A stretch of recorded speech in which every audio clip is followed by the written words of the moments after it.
Hello and welcome into the GSMC Sports Podcast brought to you by the GSMC Sports Network. I'm your host, TJ Mabardi. Today is Monday, April 10th, and we have a packed show. Just about 15 minutes ago, we got the breaking news that Dan Hurley has rejected the Los Angeles Lakers head coaching offer and will remain at UConn, trying to pull off the three-peat there. So we're going to be diving into that from both the perspectives of Hurley and his decision to stay at UConn and the Lakers and what they are going to be doing next. We also had NBA Finals Game 2 take place last night between the Celtics and Mavericks, in which the Celtics got out to a 2-0 series lead. So we're going to be breaking down that game, talking about the possibility of whether or not the Mavericks still have a dog in this fight.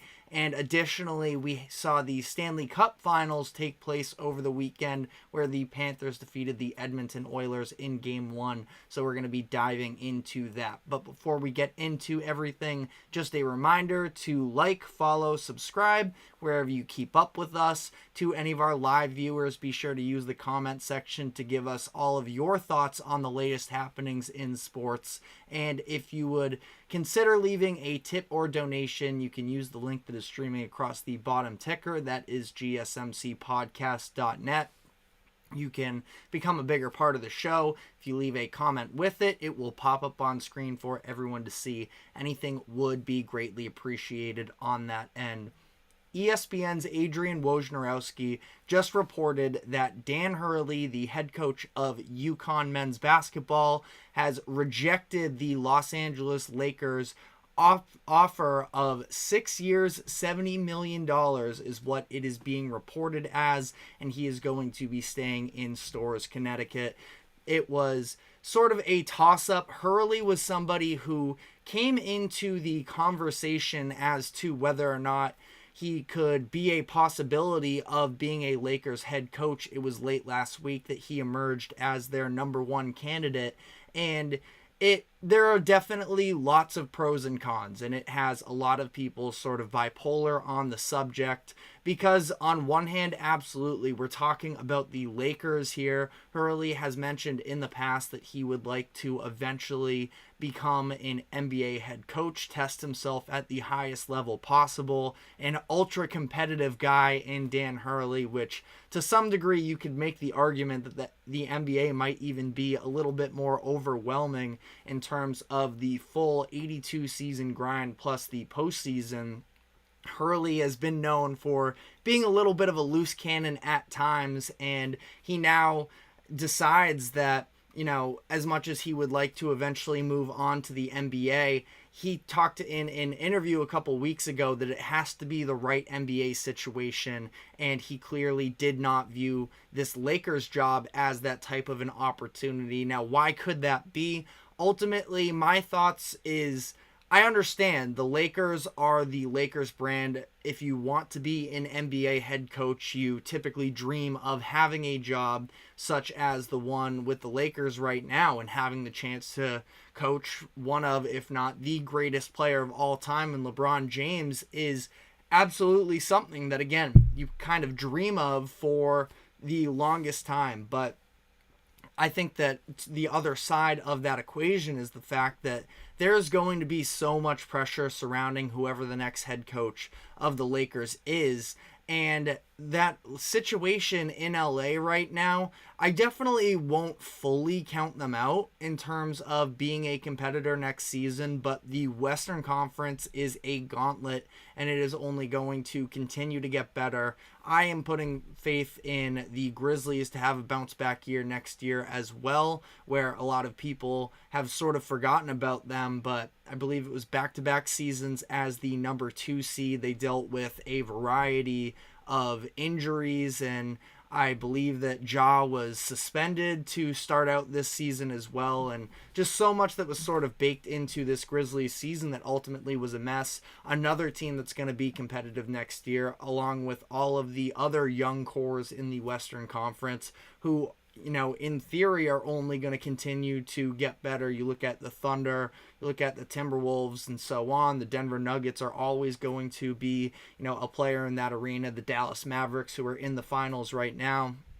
All of these teams, I believe are better than the Lakers are right now. And the Lakers have options for the upcoming offseason in order to add to the talent that they have right now. I believe that their number one, focus should be trying to acquire role players to go alongside LeBron James and Anthony Davis, because if you look at the series that they played against the Nuggets, they held their own in comparison to Nikola Jokic and Jamal Murray, but it was the others where there was a clear discrepancy in who was the better team, top to bottom. So I believe that Dan Hurley understood this isn't necessarily going to be an easy fix for the Lakers. Yes, having an upgraded head coach was definitely going to make somewhat of a difference, but ultimately, you don't know what the Lakers are going to look like 5 years from now. He was offered a 6-year deal, and your two best players may not even be there. And that's just a lot of pressure to operate under,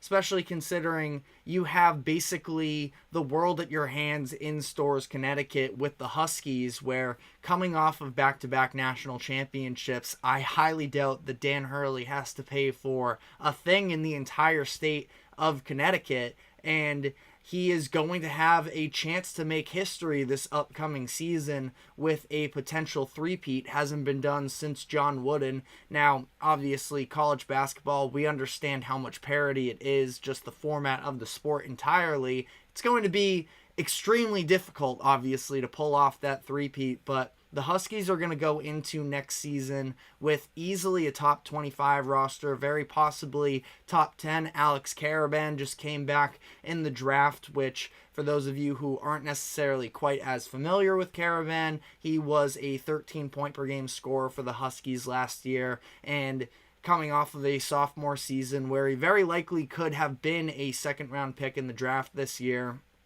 he decides to come back. I thought it would be a little bit weird if Hurley had to have communicated with Karaban to some degree, and if he were to just leave him stranded, does make you sort of wonder whether or not this is a little bit of a negotiation plan. Now, I bet Hurley did legitimately consider his option of joining the Lakers, but at the same time, again, he has it so good right now in Connecticut, and he is currently going through a contract negotiation with the university, and he's going to be getting a big time payday to come. Obviously, $70 million to coach in the NBA. That is a massive offer. Would have been somewhere in the range of top 6 highest paid coaches in the NBA, but he's still going to make loads of money at UConn this upcoming season, and ultimately, if he wants to coach in the NBA, this will not be his last opportunity to do so by any means. At this point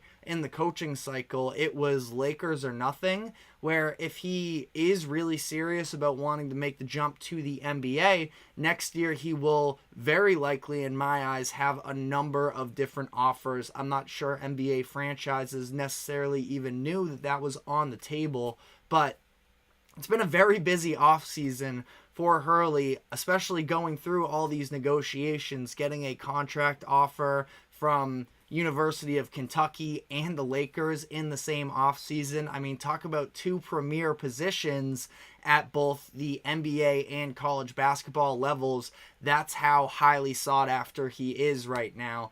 And again, he's going to coach out this last season at UConn. We'll see where it goes from there. UConn has a ton of talent on their roster that should be really interesting. They are returning a lot of players, so there's definitely a level of familiarity. It's also interesting to consider whether or not Hurley, the basketball IQ with Hurley is absolutely there, but in terms of his demeanor, his control over a locker room, would it be quite as effective at the NBA level? Again, that's a question that I honestly do think eventually we're going to get the answer to, maybe when things slow down at UConn a little bit, but again, a very outgoing, loud personality, demands a ton out of his players, and obviously commands tremendous amounts of respect. If you go back and you look at their tournament run, and you go to the round of 64 when they're up 30 plus points against Stetson, and Stephon Castle, a 5-star freshman who is potentially going to be a lottery pick. He's still, working as hard as he can defensively in this blowout win. It's clear that Hurley has instilled a level of, confidence and fight in his players that it speaks volumes. Now, when it gets to the NBA and you're dealing with, grown adults as opposed to college students, is there still going to be that same level of mental wiring and being able to control a room like that? But again, these are all questions that will be answered in time. But as for the Lakers here and what's next for them, it is going to be interesting. Obviously, Shams Charania of The Athletic put out a report really just prior to Woj dropping the Dan Hurley news. This was last week, and the idea was that the Lakers were zeroing in on JJ Redick as their number one head coaching candidate, and that sort of went sideways there. Do the Lakers go back to that conversation of JJ Redick? There are other options. I believe that James Borrego is the best option there. Has some history with Anthony Davis, has head coaching experience, his first stint in Charlotte. I absolutely do not put on him, considering the situation of that roster at the time, that I think experience is something the Lakers should look to in a situation like this. I believe that JJ Redick can be a really good NBA coach, and if you want to make the case for why things could possibly work out for him with the Lakers, I mean, it's not quite the same equivalent because JJ Redick hasn't been on a coaching staff above the youth level in his entire life. But we do see Joe Mazzulla coaching the Celtics right now, someone who never played in the NBA, was, very much on the bottoms of the hierarchy in terms of the Celtics coaching staff during Ime Udoka's lone season there in Boston, and he has grown tremendously over the course of year 1 to year 2 and has his team with a 2-0 series lead right now in the NBA Finals. So there is definitely, a recent case, again, not perfectly equivalent, but a case to be made that, with the basketball IQ of JJ Redick, he can pick things up on the Sooner side. But at the same time, like we talked about, you don't know what the window for the Lakers currently looks like. I believe that it goes beyond just coaching, that they are going to need other players, and that's a whole different conversation for the front office and for Lakers fans as to what the Lakers are going to do. But again, this is, breaking news that came out about 30 minutes ago now. Should be really interesting to see how this progresses. Probably come back tomorrow with an expanded list of options for the Lakers moving forward here. But I did just mention Joe Mazzulla and the Boston Celtics having that 2-0 series lead against the Dallas Mavericks. They took that with a win last night that looked like overall a pretty bad Celtics game, and yet they were still able to come away with the win. So that's what we're going to be diving into next, as to what it took for the Celtics to be able to overcome a sloppier game, what it means for the Mavericks moving forward as to whether or not they have a chance. We're going to be diving into all of that as the show progresses here. But first, we are going to take a quick break. Don't go anywhere. We will be right back. I feel like I'm losing my mind. Is everybody in the world blind? Please, Lord, give me a sign, a sign. I feel like I'm losing my mind. Is everybody in the world blind? Please, Lord, give me a sign, a sign. I wanna be the greatest. Everybody on the fake shit. I look around and feel like everybody is the fakest. I'll make this every day and I'm impatient. Hoping one day I blow up from the basement. Statement, the top is so vacant. I don't hear shit that I think is amazing. Waiting for my day when I'm playing. Sold out shows for 1,000 faces. Hey, give me that crown. Get in my way and to be put down. It ain't your place, all this my town. If I want that shit, then I'll get it right now. I'm losing it, the news it fits. I'm losing shit, a stupid myth. You choose to live or choose to dip. You choose to fight or lose your grip and lose a gift. Oh, I feel like I'm losing my mind. Is everybody in the world blind? Please, Please, Lord, give me a sign, a sign. I feel like I'm losing my mind. Is everybody in the world blind? Welcome back into the GSMC Sports Podcast. The Boston Celtics won last night against the Dallas Mavericks in their Game 2 matchup to take a 2-0 series lead moving forward here.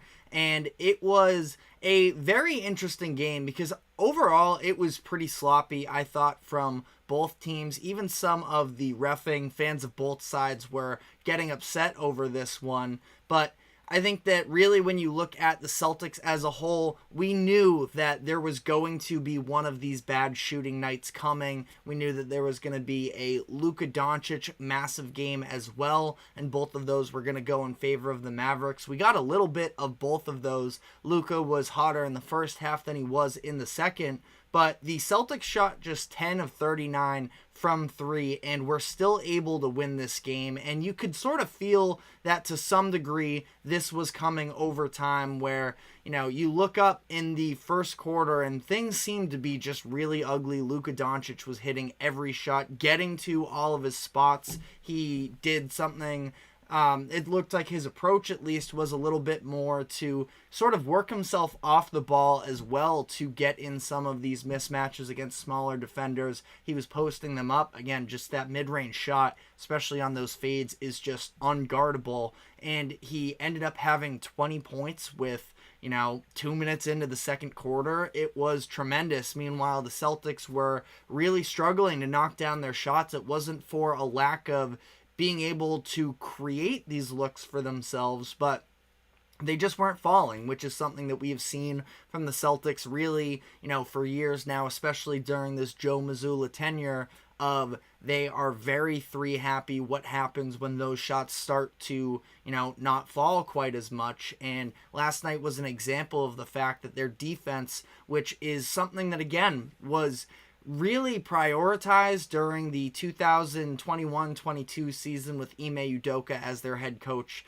that the defense was the backbone of their identity. Now it is a little bit more offensive, but they have just so much talent on the defensive side of the ball, elite defensive personnel. That's why you see Derek White and Jrue Holiday, all defensive teams, along with all of the other defenders they have with their star players in the Jays and Al Horford and Kristaps Porzingis. But I mentioned the name Jrue Holiday, and he really was the number one story, I thought, of this game, where he was just absolutely tremendous. 26 points, 11 of 14 from the field, 2 for 4 from 3. Add to that another 11 rebounds, and was playing stellar defense the entire night, either matched up against Kyrie Irving or Luka Doncic, and he was the best player for the Celtics last night. Obviously, there is always conversations with the Celtics as to who is their best player, but you look at these games and it feels like for any 5-minute stretch, it can be a different player. We saw that in game 1 with Kristaps Porzingis having his hot night. Jrue was also extremely impactful in that one, but Jaylen Brown was really the one that stole the show. In this game, it was Jrue just about the entire way, and it was really encouraging to see. I think that Jrue is somebody who, it seems like over the past handful of years has had his number of critics when it comes to what level of offense can he carry when the postseason comes around. And especially while Chris Middleton was injured for the Bucks, it felt like he was a little bit overtaxed on that offensive end, along with being the primary point of attack defender on the other side. And now he is in a system with the Celtics where he can relax a little bit more, you could say, offensively. And even in a night like last night, as much as he was phenomenal, he was just making the heads-up plays in order to get himself these looks. And specifically, it was getting him these paint touches, which is something that we have seen sort of the numbers dip off in terms of how often he gets to the paint at times. But he credited Jayson Tatum in his post-game interview right after the game, talking about the way that Jayson Tatum, who, listen, I understand, extremely inefficient night. You don't have to tell me, but Tatum is the hub of that offense, and that's why Jrue credited him, because it seemed like Tatum and Jrue just had this really elite connection last night where it was Tatum driving, getting double teamed, and every time it seemed like he got stuck, Jrue Holiday was just making the heads up cuts, and that's something that I loved so much if you go back to last year and the Denver Nuggets when they won the championship. It was just the awareness, and it felt like one of those systems where Nikola Jokic is just such a smart basketball player and his playmaking is so elite that his entire team understands get to the open spot and he will find you. Obviously, Jayson Tatum is not the same level of playmaker as Jokic is, but he is massively improved. And again, as much as, this definitely isn't a day where a ton of people are going out and throwing Jayson Tatum any parades, I think that he and the entirety of this Celtics team, we've just seen their basketball IQ go to another level. And that's why Tatum and Jrue were connecting on so many of these opportunities. But like I mentioned, Holiday finishes with 26, Jaylen Brown with 21 as well. A little bit of a quieter game, didn't necessarily have quite the same level of, eye-popping performance, but at the same time, he continues to make all of the right plays. It's interesting, Jaylen Brown, definitely in the eyes of the public, is probably headed towards a finals MVP, as much as I do think that Jayson Tatum provides a lot of offensive creation that doesn't necessarily always stick out on the box score. Did have 12 assists last night, but when you're shooting 6 of 22, it's hard to, again, praise you all too much in that instance. But I think that ultimately for this Celtics team, you can go in a bunch of different directions as to who is playing the best for them.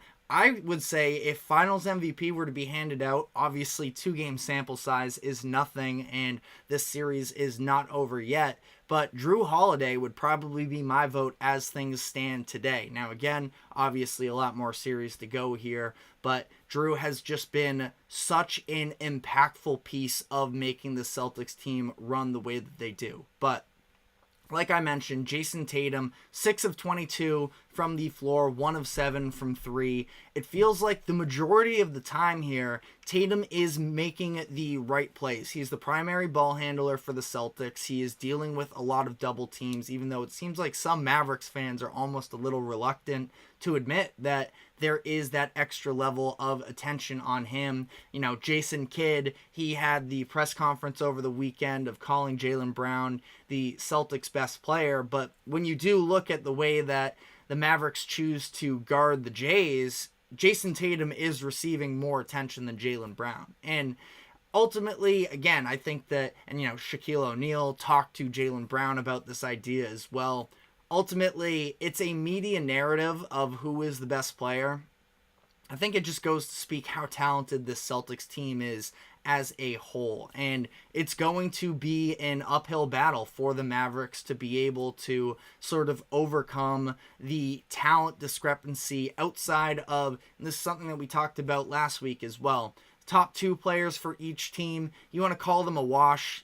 Headed into the series, a lot of people were favoring the Mavericks. Maybe that still is the case, but regardless, you take the top 2 players from each team out of it, the Celtics have the depth that is necessary to be able to, control a series like this. And it only becomes that much harder for the Mavericks to win when Kyrie Irving just feels invisible on a lot of instances throughout this game. Now, ultimately, he finishes with 16 points. He had, I believe it was 8 in the first quarter, and he got himself going for a little bit of a stretch where the Mavericks made things interesting in the fourth quarter as well. But he was just, dead silent, and he was playing big minutes where Jason Kidd was leaving Kyrie and Luka out for, if not the entire, just about the entire third quarter, where typically he chooses to, sort of stagger their minutes at times, and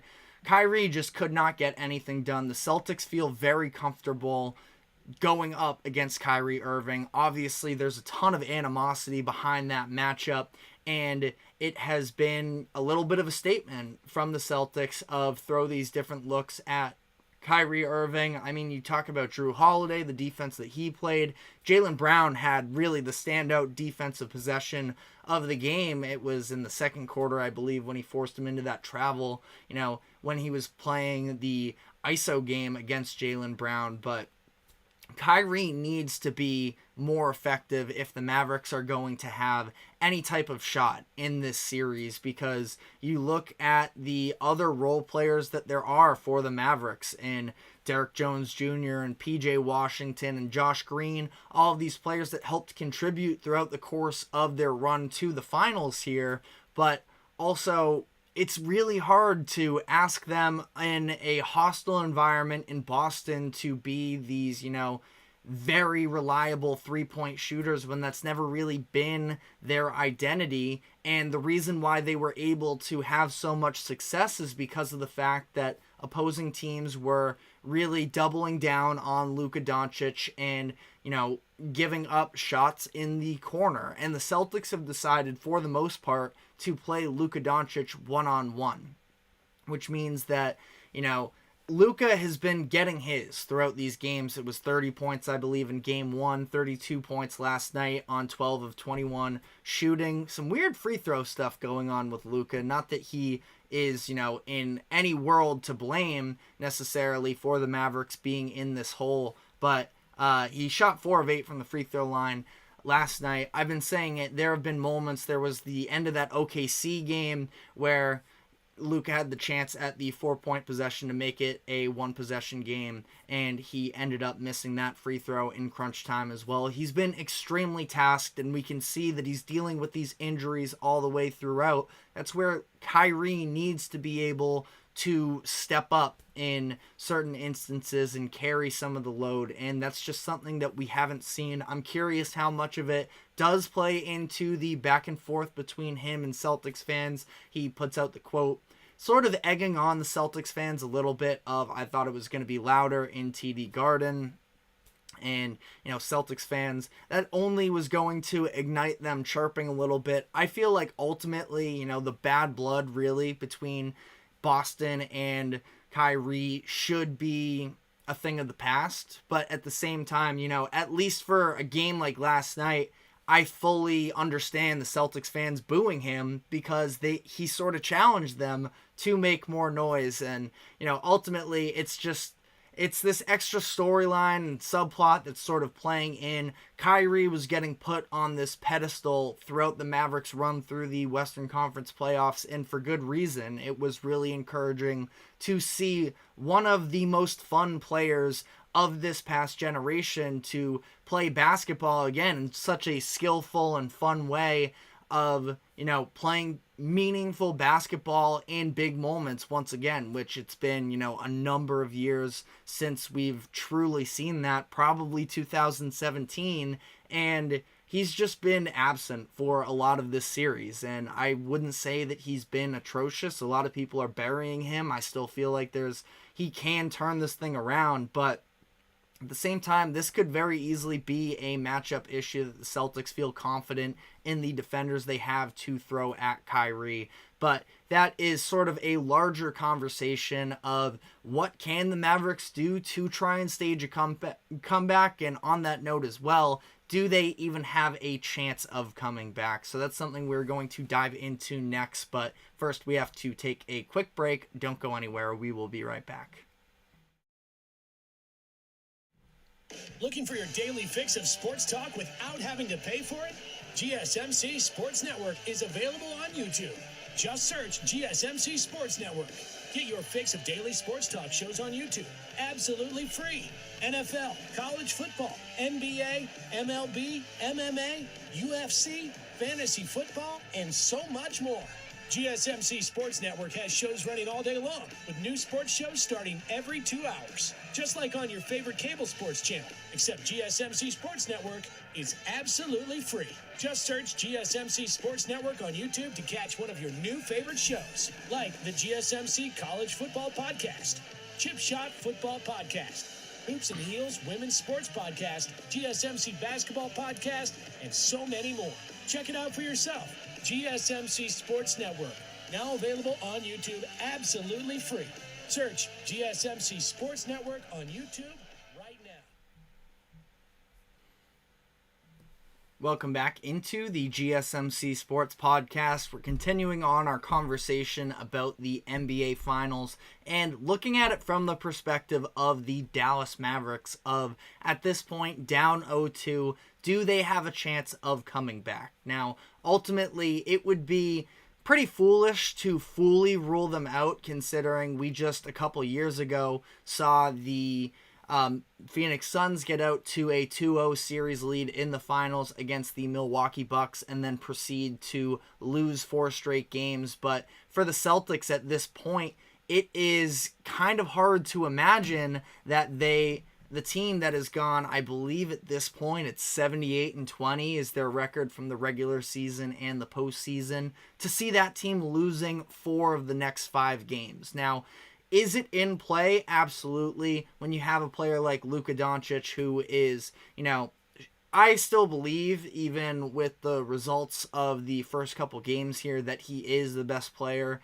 in the series, but it is going to be a lot to overcome the depth that is the Boston Celtics. Now, for starters, health could be something that ends up swinging really either way in this series. Luka was listed as questionable headed into game 2 last night, and it was clear that he was dealing with some various stuff. The knee has been something that's bothering him throughout the postseason, but it was, I believe, and that's what Luka sort of supported, that he's not 100% sure, but he believes it's from when he drew the charge against Jaylen Brown in game 1, that something in his chest has been off since then. So that's obviously a massive factor. But we did also see Kristaps Porzingis go down in the fourth quarter, come up gimpy. He played through a couple more minutes, but clearly did not have the same speed to him, and he ended up sitting the rest of that game.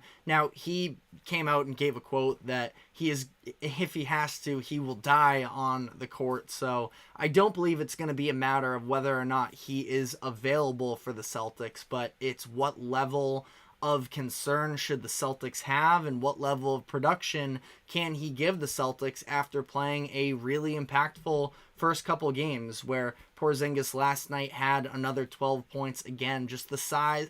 The shot-making ability at that size is absolutely something that this Dallas defense is having a hard time with up to this point, because Daniel Gafford and Derek Lively, they are impactful defenders, but they aren't necessarily super used to, based off of their postseason run up to this point, having to be dragged out onto the perimeter and playing from there. That's where the Celtics have had a lot of success, and it's because Tatum is getting open lanes to drive, and with the big man sort of crashing down as well to help protect the paint, Tatum's been able to kick it out to open three-point shooters in both of these games. Obviously, shots weren't falling for the Celtics in game 2.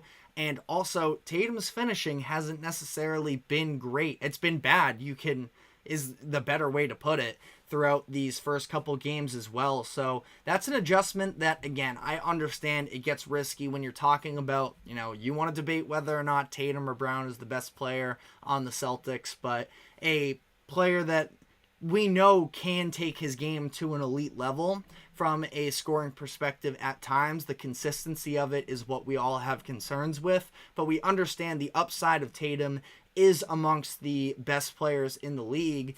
And if you want to give him these open looks at the rim, what happens if he starts to feel himself? So I understand the drawbacks of it as well. That's probably why Jason Kidd has continued to play the strategy that they just did. Maybe coming off of the bad shooting night for the Celtics last night, they will be comfortable with continuing to double Tatum at the rim.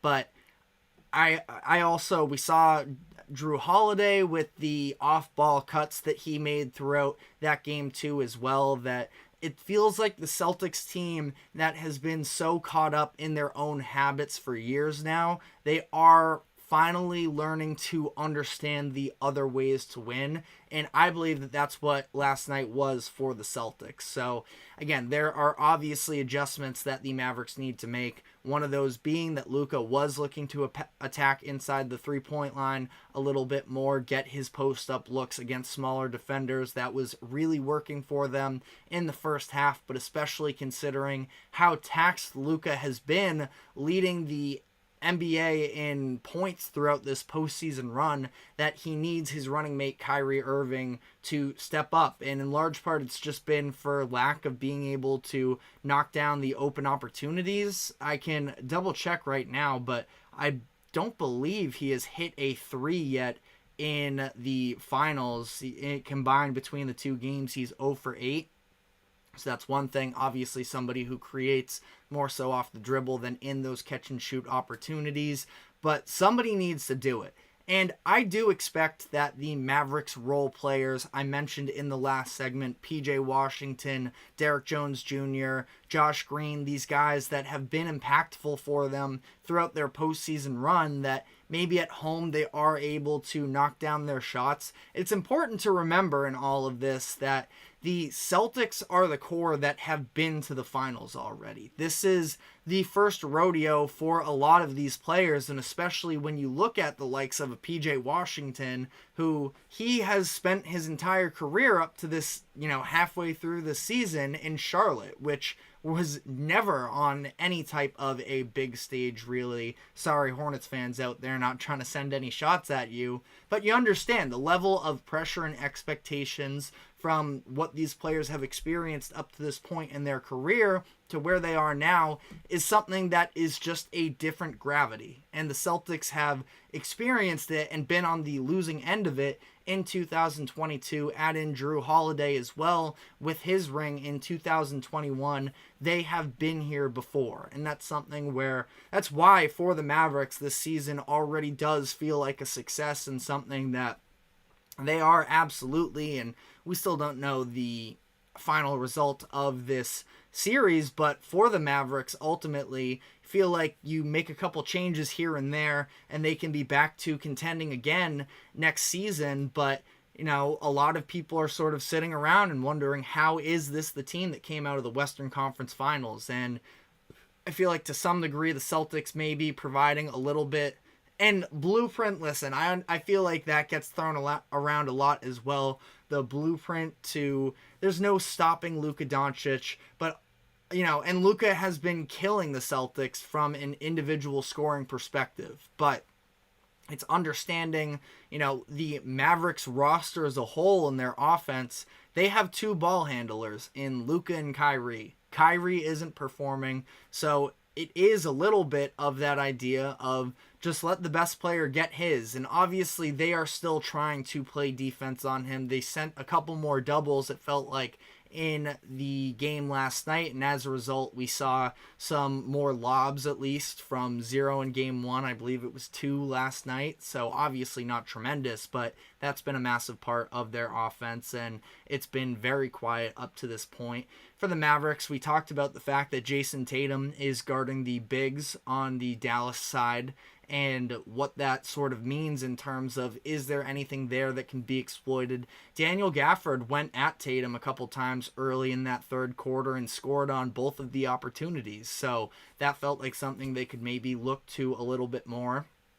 But then they stopped. And I feel like it's that in a combination with trying to attack the offensive glass a little bit more. These are thoughts that we put out there last week. And again, marginal improvements last game, but at the same time, it really hurts when Kyrie Irving doesn't play. And I definitely don't want to water it down to Kyrie is the only reason why this isn't working for the Mavericks, but it is, with the amount of talent that the Celtics have, specifically in those top 6 players, it is extremely difficult for the Mavericks to be able to win 4 games against this team if Kyrie isn't going to show up. And I expect him to have a bounce back game at some point here, but the way that the Celtics have been able to match up against him, and the fact that they've had his number for years now, I believe, the infamous stepping on Lucky the Celtics logo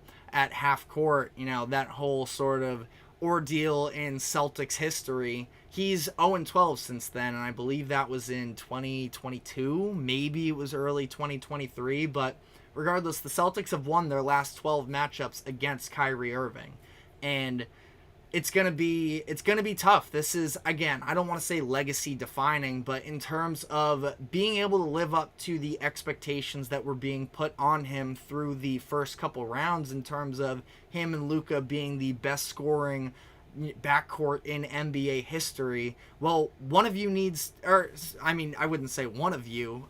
There's a specific one in Kyrie needs to carry his workload in that type of an instance. And listen, I was never on board with, jumping the gun of winning a couple playoff rounds and automatically calling them the best offensive duo in NBA history. But you look at the skills and they absolutely should be there.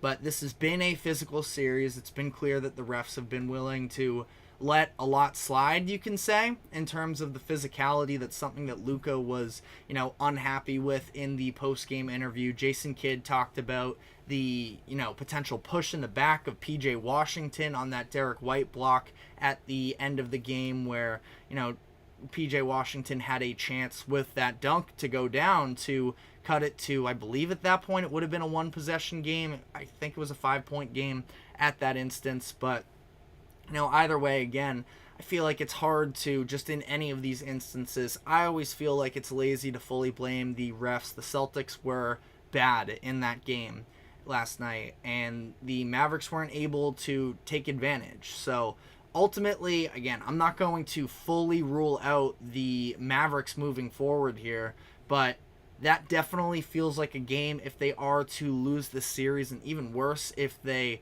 make it closer and they end up losing the series, game 2 is going to be the one that they really feel the worst about, because that was one that totally slipped through their fingers. As things currently stand on DraftKings in terms of betting odds, the Mavericks are plus 550. So again, uphill battle from here.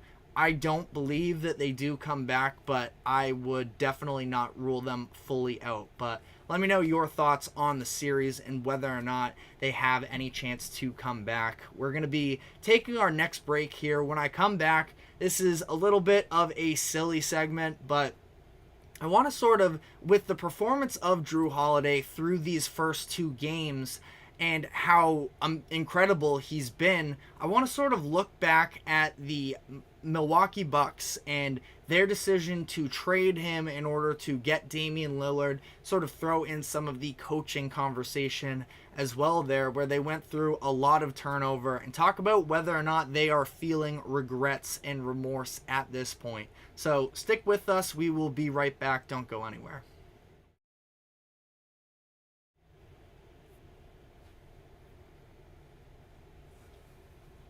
For the best and latest podcasts available anywhere, go to the podcast app on your cell phone and type in GSMC to access free content-rich podcasts on health and wellness, book reviews, sports, entertainment, relationships, social media, movies, technology, finance, and even weird news. Subscribe and download the GSMC Podcast Network's family of shows, available everywhere podcasts are found.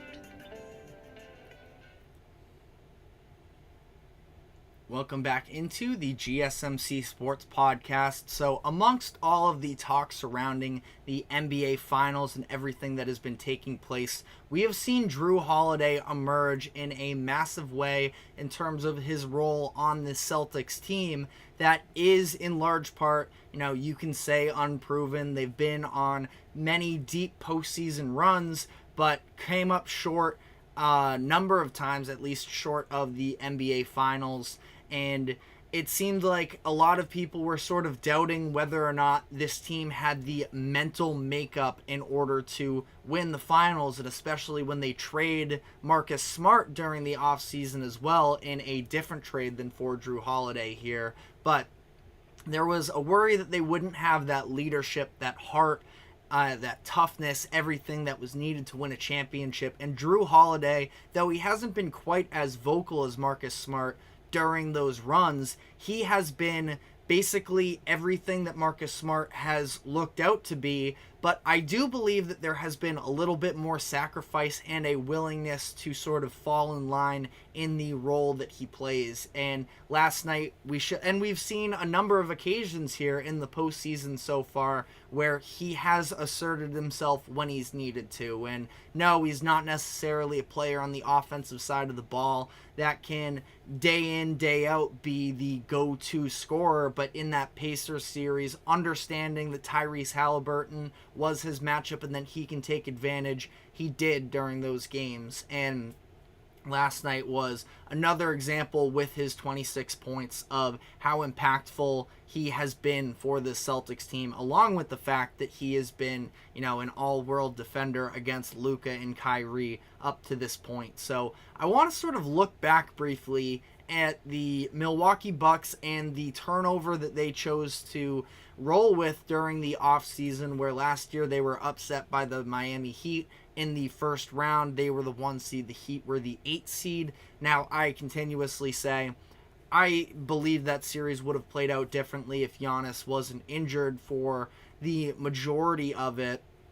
And there is some degree of overreaction, but at the same time, the Bucks organization was in a place last offseason where they sort of had to prove themselves to Giannis, because Giannis had increasingly been speaking out to the media about the idea of he could look to play somewhere else. And not that he ever definitively said he wants to go anywhere. He put out those nuggets about how he wants to make sure he is giving his all as somebody who plays with, every ounce of heart that he has out on the court, that he wants to be playing for an organization that mirrors that same philosophy of going all out. So I thought that the Bucks were in a position where they had to prove themselves a little bit to their star player. And that's what they did with the investments into going out and getting another co-star in Damian Lillard. But of course, part of that deal required them to move on from Jrue Holiday, a massive part of their 2021 NBA championship, along with a number of other assets.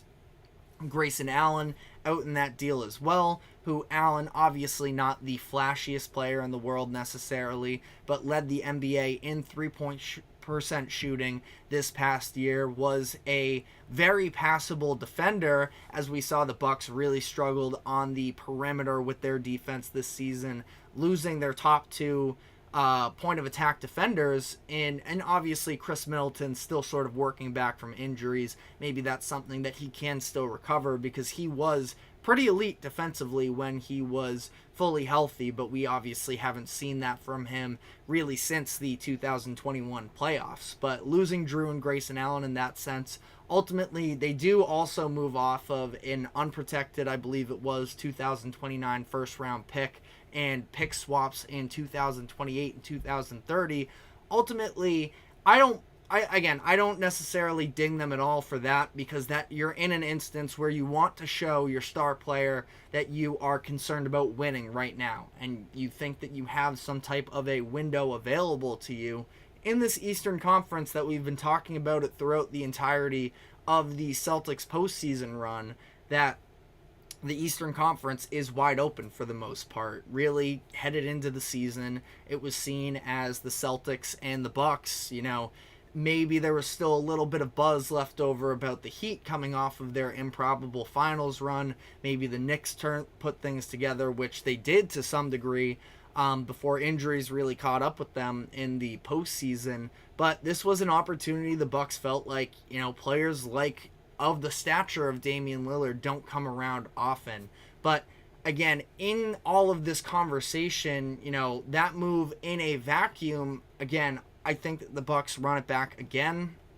Losing Jrue Holiday is extremely tough, but you are hoping to, make sure that your star is happy. I'm curious, though, whether or not the Bucks really reconsider that if they knew that Jrue Holiday was going to make his way to the Celtics, your number one contender in the Eastern Conference. Because obviously the Bucks know how good of a player Jrue Holiday is, and there has been some, unhappiness from certain fans in the Bucks fan base, where, all fan bases have those types of people, but a little bit of a frustration from some Bucks fans that Jrue Holiday wasn't able to be the offensive creator that they maybe needed him to, especially when Chris Middleton was dealing with that injury. But ultimately, would they...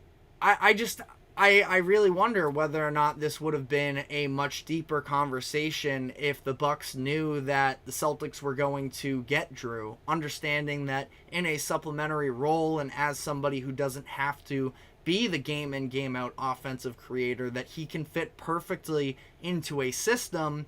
And the Celtics obviously had all of these assets to potentially go out and make a move. And ultimately, when the Celtics traded for Jrue Holiday, it wasn't very much that they had to give up for Jrue. I can go back here and double check, but it was Malcolm Brogdon, the reigning Rookie of the Year, or a Sixth Man of the Year, I should say, who was dealing with injuries throughout the postseason. That's unfortunately been a massive part of the Malcolm Brogdon story. Robert Williams, who is a promising young big, and a couple first-round picks, one of which I believe they got from the Kristaps Porzingis trade, where you look at the masterclass that Brad Stevens has done throughout the past offseason. The fact that they acquired 2 first-round picks alongside Kristaps Porzingis for Marcus Smart was just an unreal job on his end. And then, again, working Jrue Holiday into this system as well without having to give up all too much as well.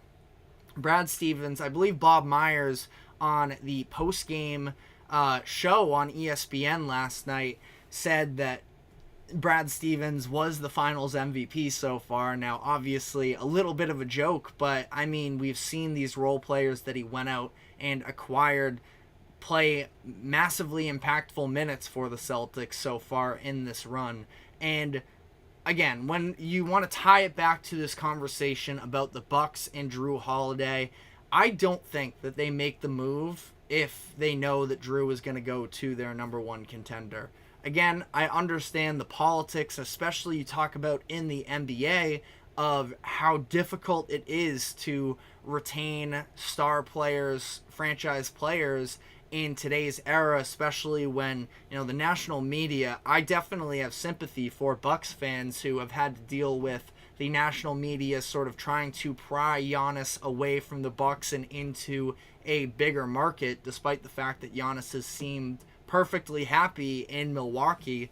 But, the Bucks were definitely feeling pressure, it looked like, during these off seasons, and ultimately they made a move to try and keep him committed there. He ends up re-signing, so mission accomplished on that end, but it definitely may have hurt them in the long run. So let me know your thoughts. Again, this is, a little bit subjective, and we're talking about a one-season sample size. I expect Lillard and Giannis to have a much better rapport next season. Really curious to see. I think if that two-man game really gets going, it can be one of the most unstoppable plays in the NBA. But we didn't see it in year one. Maybe we see it next year. Let me know your thoughts. But we're going to be taking our final break of the show now, and when we come back on the other side, we're going to move from basketball to hockey, talking about the Stanley Cup Finals that took place on Saturday night and breaking down that game, what it means for the series moving forward. So stick with us, and we will be right back after this quick break.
Welcome back into the GSMC Sports Podcast for our final segment of the day, where on Saturday night we saw the Florida Panthers defeat the Edmonton Oilers 3-0 in Game 1 of the Stanley Cup Finals. So we are going to be breaking down that game, where it was an interesting one. Definitely not a traditional win. You look at the score, 3-0, you must have thought that the Panthers dominated this game, but really for the most part, it was the other way around, where the Oilers controlled just about the entire game throughout, but the Panthers took advantage of their opportunities, and it was somewhat reminiscent of the Oilers winning their Game 6 closeout game against the Dallas Stars in the Western Conference Finals, where they were outshot by 26 in that game, and yet were still able to win that game thanks to the timely plays, which is exactly what happened for the Panthers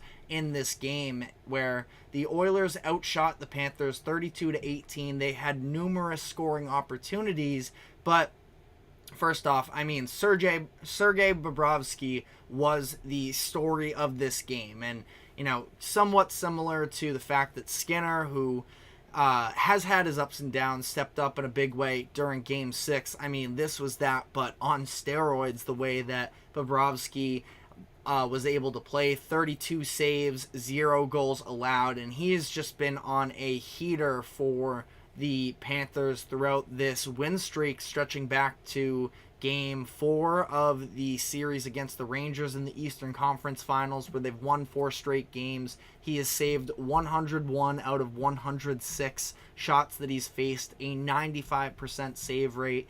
And some of these opportunities, we want to talk about special teams, and that is something that I viewed as the X factor for this series, between two of the top penalty kills in the postseason, number 1 and number 2 from Edmonton and Florida respectively, plus the fact that the Oilers are the number 1 power play in the postseason, and they went 0 for 3. Now, they had plenty of opportunities on Saturday, where it was, I believe, according to Natural Stat Trick, website out there that covers NHL stats, 14 shot attempts, 9 scoring chances, and 5 high danger scoring chances, and they went 0 for on the power play, and in large part, credit Florida for their penalty kill, that they have, been tremendous this streak. There's something along the lines of killed 35 of 37.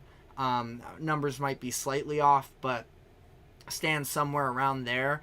But it was Bobrovsky, making play after play, and it went beyond just the power play as well. It was stopping these fast break opportunities. He had that unreal cartwheel save against Ryan Nugent-Hopkins at one point as well. So it has just been so incredible to see him play the way that he is. When you talk about the Conn Smythe Award, obviously, there are still a number of names that are out there, and especially if the Oilers end up winning this series, Connor McDavid, probably the number 1 candidate, at least in my eyes. But, you have to give Bobrovsky his flowers for how well he has performed up to this point. A 2-time Vezina Trophy winner, and now is playing on this biggest stage with his new team, and has just been unbelievable for them. And, on the other end, Stuart Skinner, like I mentioned, has been a little bit shakier for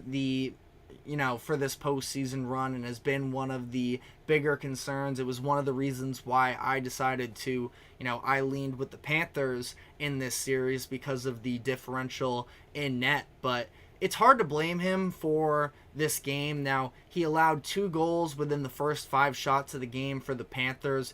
Ultimately, those were sort of, hustle plays and breakdowns defensively that Skinner was left out to dry a little bit. And, CC and Nurse especially, who has been questioned at times throughout this postseason run, had the breakdown. I believe his was on that Rodriguez goal, where it was Sam Bennett dumping it into the zone, out hustling the number of defenders for Edmonton, and then kicking it back out with a great pass to Rodriguez, all alone in front of the net, where he's just able to easily put it, in the top corner.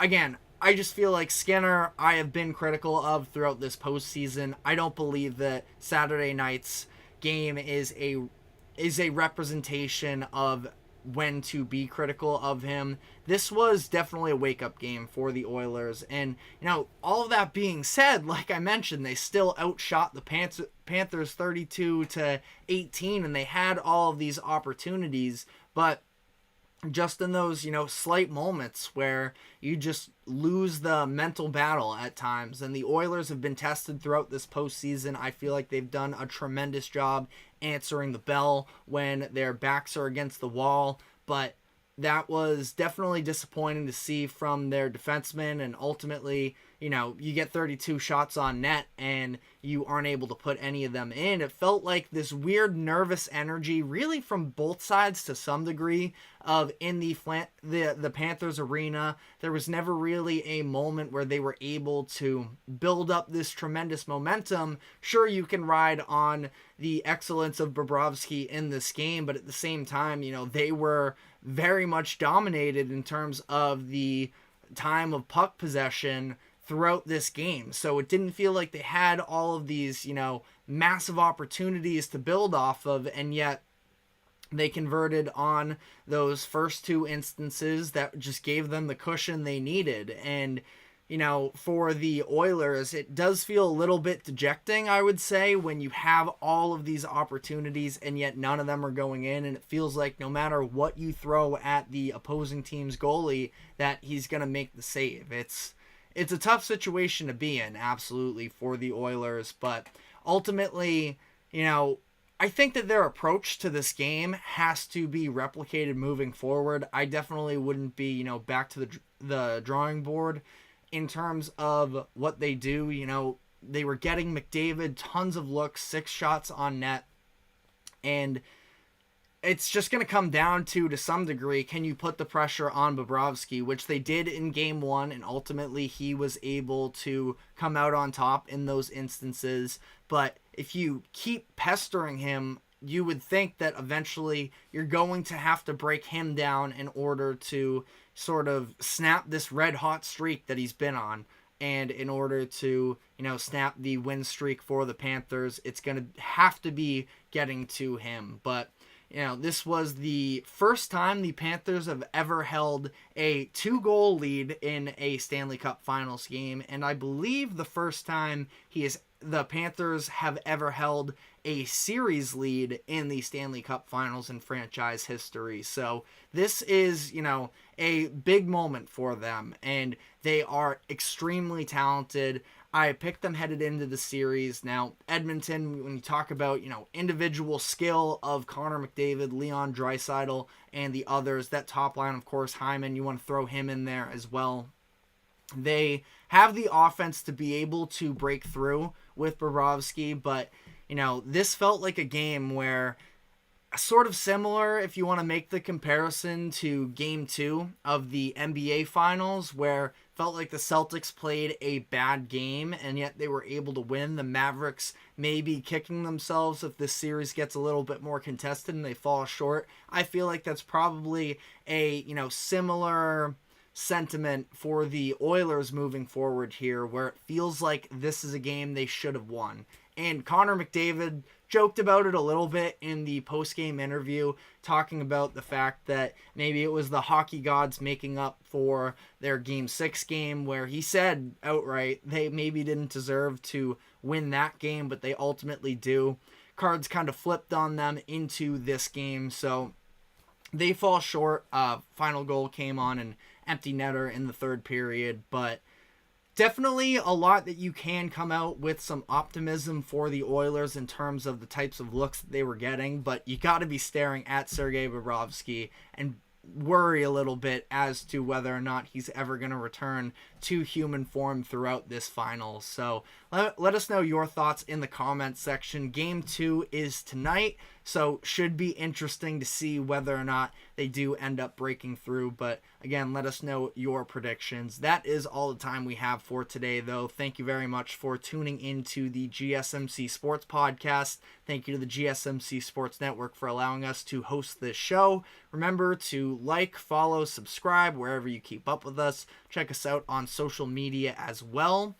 For more exclusive short content, we are live every 2 to 3 p.m. Eastern on weekdays, so we will be back tomorrow afternoon. We will see you then. Take care.